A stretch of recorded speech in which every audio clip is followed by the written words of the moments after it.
কাঁচা হলুদ এই আপনারা দেখতে পাচ্ছেন, আশা করি সবার বাসায় আছে। এই কাঁচা হলুদ যেটি আছে, পাতা দেখলে আপনারা বুঝতে পারছেন যেটি কাঁচা হলুদ। তো আমি কাঁচা হলুদের মূল একটি উঠে নিয়েছি। এটিতে অনেক গুণাগুণ রয়েছে যেটি বিশ্বাস করা যায় না। প্রকৃতির মধ্যে প্রতিটা জিনিসে একটি ভালো গুণাগুণ, ঔষধি বা ভিটামিন রয়েছে, আমরা সেগুলি চিনি না।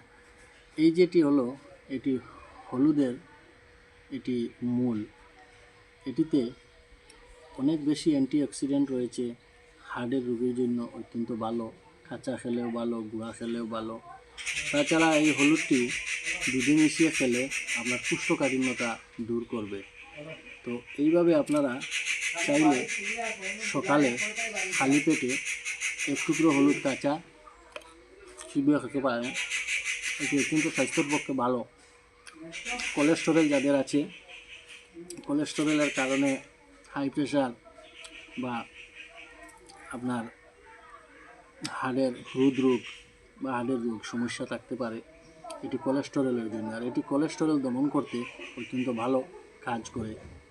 প্রতিনিয়ত না হলেও 15 দিন 20 দিন অন্তর অন্তর এইভাবে একটু করে আপনারা খেয়ে যাবেন, স্বাস্থ্য ভালো থাকবে। সবাইকে আন্তরিক ধন্যবাদ।